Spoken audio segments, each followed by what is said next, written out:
So I am Terrius Bruce. I'm a third-year environmental dynamics student at the University of Arkansas. And I'm also a farmer, scientist, and I'm a seeker. Life is meant to be explored, so I explore. So I want to talk to you about a couple of things, but really I want to just focus on really a couple main things. Imagine a world where food that's on our dinner tables is empty. Imagine the fields that once grew our food is barren. And also imagine that the essence of life as we know it, food, is scarce. This is no longer a distant threat. This is our present reality every single day. So people deal with this on a daily basis and they have to struggle with how they find food.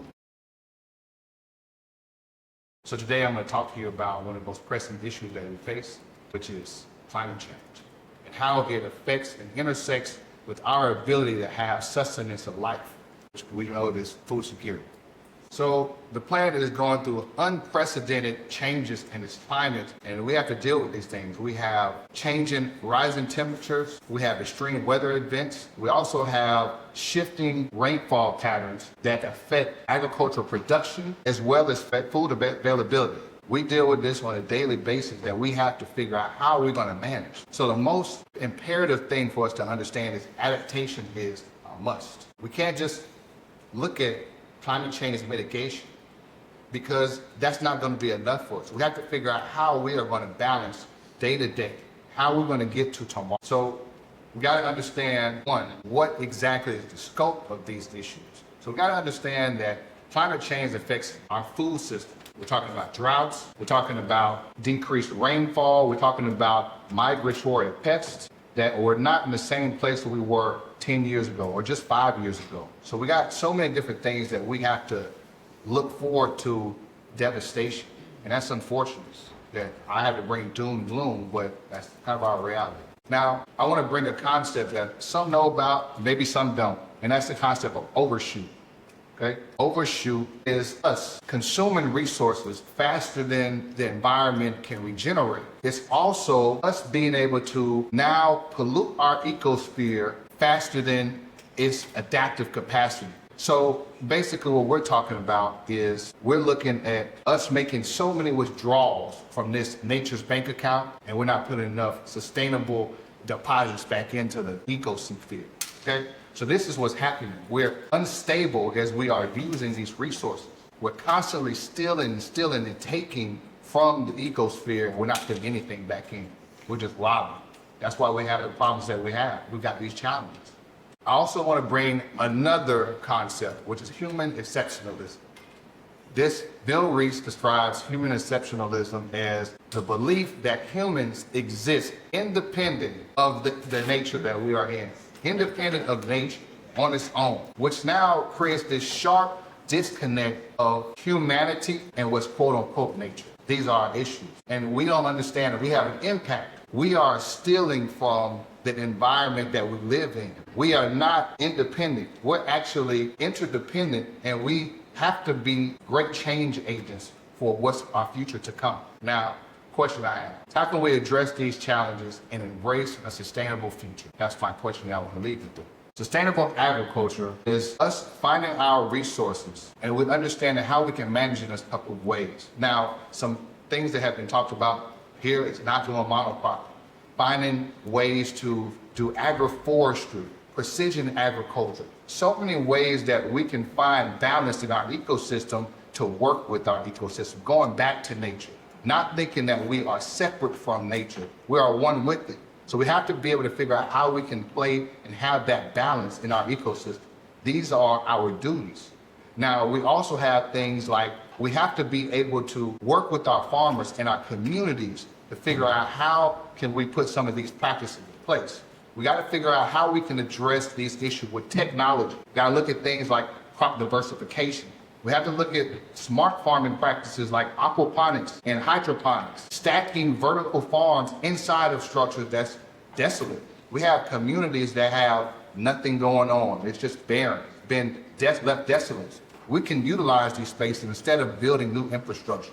This infrastructure can be repurposed for sustainable, smart agriculture. Now, it's not just about technology. It's also about empowering our community, being able to give farmers and communities the resources they need to understand what is out there, what agencies can help, what entities are advocating for them. How can we empower them? Ways that they understand about financial credit, ways that they understand about insurance that prepares them for crop resilient crops to climate change. Those things are important. It's our duty to make sure we find ways to improve our lives, but we have to change our mindset. Our mindset can't be that it's just about us, because we depend on the environment that's around us. We have to work with nature in everything that we do. This is the reason why we will be successful once we change our minds. If our mind continues to be, it's only about us, then we'll never succeed. We'll always continue to be in the same hole. It's just a rat race, just going round and around in circles. So it's important for us to be able to collaborate with like minds that understand that it's not just about one. It's not a silo mentality. It's about us working in groups effectively to be able to have change. And that's the only way that we can move forward. One thing that I want to also point out is the youth are very important. That's the crux of all of this. We are past our prime, but we can impact change by giving the youth what they need, the tools, the encouragement, the ability to be leaders in this climate fight. That's our role, to be able to make sure that they have everything that they need to move forward and advance and be successful. That means us looking at legislation that helps empower them, to give them the tools to move forward. They are advocates for us, and we need to be advocates for them so they have a sustainable future. Now, some of the challenges that they face is equitable access to land and water resources, okay? They don't own land, most of them. A lot of times it's tied up in inheritance, or the government or the local municipality owns this land and they don't have access to it. Those are some of the challenges that they will face in the future. It's important for us to assist them in clearing the path so that they won't have that. So we can have a level playing field and they have the right opportunities as young producers, and they can pass it down, a great planet, to their children. Now, before I close, I do want to talk about two exciting initiatives. One, as a farmer, a scientist, and as an author. I've had the privilege of authoring this awesome narrative that talks about sustainable farming and the power of a young individual and his desire to change his community's challenges of health and their issues of access to food or food deserts. And this narrative gives empowerment to these individuals so that they can carry the torch forward. Also, second, I want to mention that there is an amazing initiative here in Central Arkansas at Arkansas Lighthouse Charter Schools that they are empowering their youth in a container farm initiative, which deals in sustainable ag and controlled environmental agriculture. And it's amazing. They're going to give access to individuals that I'm talking about, students, K-12, to be able to understand what's necessary in the ag-related fields, as well as being able to sustain their communities with fresh produce, and it's accessible year-round. In closing, I just want to leave you with this. We're all in this together. It's not just about one, as I've mentioned before. We have to empower each other to be great. We work together, we can have a sustainable future and a food secure future for everyone. Again, I'm Terrius Bruce. I appreciate you all for your time.